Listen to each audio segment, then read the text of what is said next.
শান্তনু সিনহা বিশ্বাস আমরা দেখিয়েছিলাম কান্দিতে পৈতৃক ভিটেতে প্রাসাদের মতো বাড়ি হোয়াইট হাউস, কিন্তু সেই হোয়াইট হাউস বেবাক ফাঁকা, কেউ নেই হোয়াইট হাউসে। 7 দিন ধরে এই হোয়াইট হাউস বা এই প্রাসাদে তালা। এই বাড়িতে কে থাকে? কেউ থাকেন না। তালা ভেঙে বাড়িতে ঢুকতে হয় ইডি আধিকারিকদের, কারণ বাড়িতে হাঁকডাক করেও কারো কোনো সাড়া পাওয়া যায়নি। 7 দিন ধরে এই বাড়িতে তালা। শান্তনু সিনহা বিশ্বাস, তার বোন, তিনি কান্দি পুরসভার উপপ্রধান, কিন্তু তিনিও এই বাড়িতে থাকেন না। তাহলে বাড়িতে থাকে কি?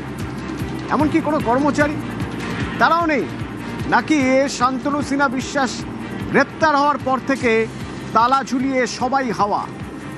প্রণব আছে আমার সঙ্গে সরাসরি। প্রণব, কোনোদিন কোশ্চিন কালেও এখানে কেউ থাকতো না নাকি শান্তনুর গ্রেপ্তারির পর থেকে এলাকা ফাঁকা?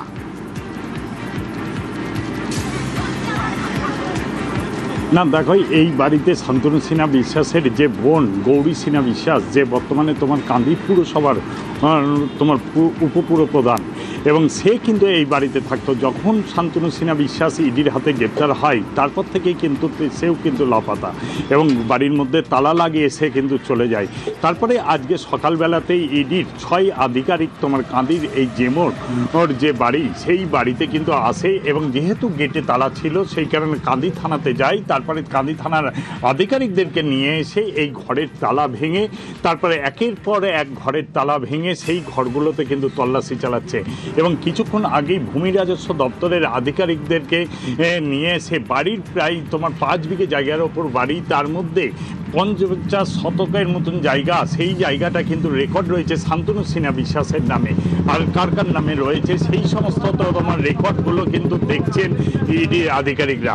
এবং এই বাড়িতে বছর পাঁচেক আগে যে কাজ করত তাকেও ডেকে পাঠানো হয়েছে, সে কি ধরনের কাজ করত এবং তারা কোথায় কি ছিল বাড়িতে, সেই সমস্ত কিছু তথ্যগুলো কিন্তু জানার চেষ্টা করছে।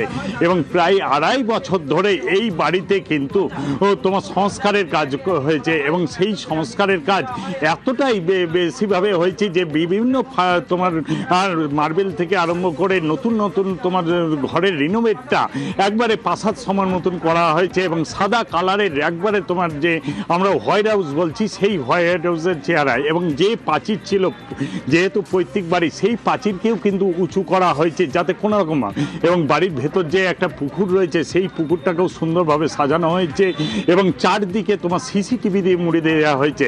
এবং এই সিসিটিভির যে তোমার ফুটেজ, সেই ফুটেজও কিন্তু সংগ্রহ করার চেষ্টা করছে, এবং আশেপাশের লোকজনদের কাছ থেকে জানার চেষ্টা করছে, এবং ঘরের ভেতর যত যাবতীয় যে কাগজপত্র সেগুলো কিন্তু তথ্য থেকে জানার চেষ্টা করছে।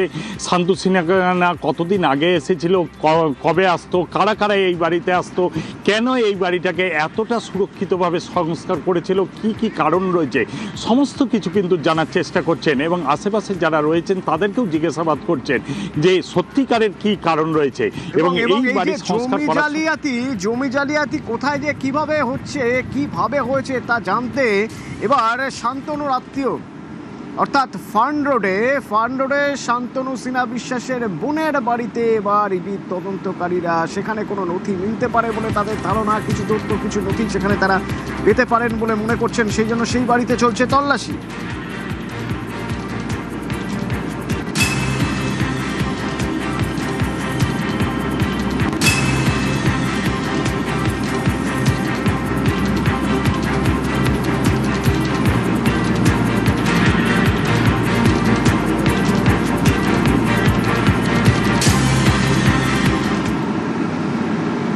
এবং শান্তনু ঘনিষ্ঠ এক এসআই, সেই এসআই এবার ইডির স্ক্যানারে, কারণ ইডি বা এনফোর্সমেন্ট ডিরেক্টরেটের তদন্তকারীরা মনে করছেন যে এই এসআই অর্থাৎ রুহুল আমিন আলী শাহ এর ঠিকানায় তল্লাশি করলে বেশ কিছু গুরুত্বপূর্ণ নথি উঠে আসতে পারে।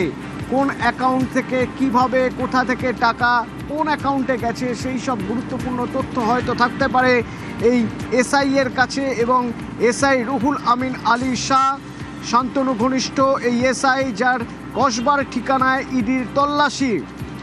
মনে করা হচ্ছে শান্তনু ঘনিষ্ঠ বলেই পুলিশ মহলে এর অনেক প্রতিপত্তি। কলকাতা পুলিশের সমবায় ব্যাংকে আর্থিক প্রতারণার অভিযোগ এই শান্তনুর বিরুদ্ধে। মনে করা হচ্ছে শান্তনুর সাগরেদ এই এসআই রুহুল আমিন।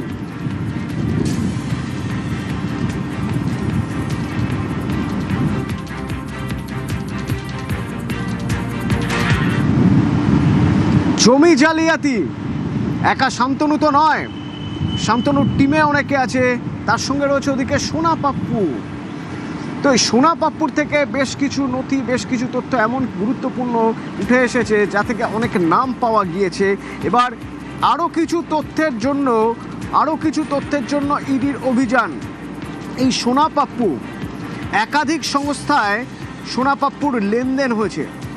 এই সংস্থাগুলো এবার নজর। কেন এই সংস্থাগুলো তদন্তকারীদের নজর? তদন্তকারী কি মনে করছেন? তাহলে কি কালো টাকা সাদা করার কারবার?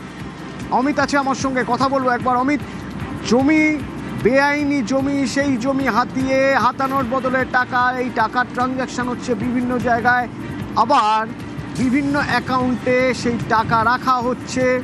এই যে এতগুলো সংস্থার সঙ্গে যে সোনা পাপ্পুর লেনদেন, তদন্তকারীরা কি মনে করছেন যে কালো টাকা সাদা করারই উদ্দেশ্য ছিল? একেবারেই কালো টাকা সাদা করার উদ্দেশ্য নিয়েই একাধিক সংস্থা খুলে, একাধিক এলএলপি খুলে সে সমস্ত এলএলপি এবং সংস্থার অ্যাকাউন্টগুলো ক্রিয়েট করে তার মাধ্যমে আর্থিক লেনদেন করা হয়েছে। ইডির তরফে দাবি করা হচ্ছে এখনো পর্যন্ত এই বেআইনি জমি কেলেঙ্কারি এবং এই বেআইনি নির্মাণের মামলাতে প্রায় 1100 কোটি টাকার দুর্নীতি হয়েছে বা কেলেঙ্কারি হয়েছে, তারই তথ্য সন্ধান তারা করছে। সেক্ষেত্রে 150টি কোম্পানি তারা পেয়েছিলেন প্রথমে। পরবর্তী সময় দেখা যায় সোনা পাপ্পুর নিজস্ব 30টি কোম্পানি রয়েছে বা এলএলপি রয়েছে যার মাধ্যমে আর্থিক লেনদেন হয়েছে। এমনকি শান্তনু সিনহা বিশ্বাসের প্রসঙ্গ উঠে আসে। শান্তনু সিনহা বিশ্বাস ইডি হেফাজতে রয়েছেন, যিনি কলকাতা পুলিশের প্রাক্তন ডিসিপি পদমর্যাদার অফিসার, যার প্রভাব বলে এই জয় কামদারের মতো ব্যবসায়ী এবং সোনা পাপ্পুর মতো দুষ্কৃত তারা এই বেআইনিভাবে জমি ল্যান্ড গ্র্যাবিং বা জমি দখল এবং একই সঙ্গে বেআইনি নির্মাণ করে গেছেন এবং বিভিন্ন পুলিশ মহলকে কাজে লাগিয়েছেন। তার বিনিময়ে তারা উপহার দিয়েছেন, টাকা দিয়েছেন, এমনকি ঘুরপথে সেই সমস্ত টাকায় পুলিশ মহলের একাংশ সেই সমস্ত টাকায় এই সমস্ত কোম্পানিতে বিলগ্নি করেছে বা লগ্নি করেছেন, বা অন্যান্য ব্যবসায়ী তারা এই সমস্ত কোম্পানিতে লগ্নি করেছেন এবং ব্ল্যাক মানিকে হোয়াইট করা হয়েছে। এই তথ্য কিন্তু ইডি আধিকারিকদের হাতে এসছে। আমি রয়েছি কসবাতে, যেখানে শান্তনু সিনহা বিশ্বাস ঘনিষ্ঠ এবং কলকাতা পুলিশের একজন সাব ইন্সপেক্টর রুহুল আমিন আলী শাহ, তার বাড়িতে সকাল 6টা থেকে অভিযান চালানো হচ্ছে। তিনি অত্যন্ত ঘনিষ্ঠ শান্তনু সিনহা বিশ্বাসের সর্বক্ষণের সঙ্গী, পুলিশের যে ওয়েলফেয়ার কমিটি ছিল তার আহ্বায়ক ছিল। এই সমস্ত কেলেঙ্কারি সামনে আসার পর থেকে সেখান থেকে তাকে সরিয়ে দেওয়া হয়েছে এবং শান্তনু সিনহা বিশ্বাস, জয় কামদার, সোনা পাপ্পু এদের ইন্টারোগেট করা বা বিভিন্ন যে সমস্ত নথি প্রমাণ সামনে আসে সেই জায়গা থেকে এই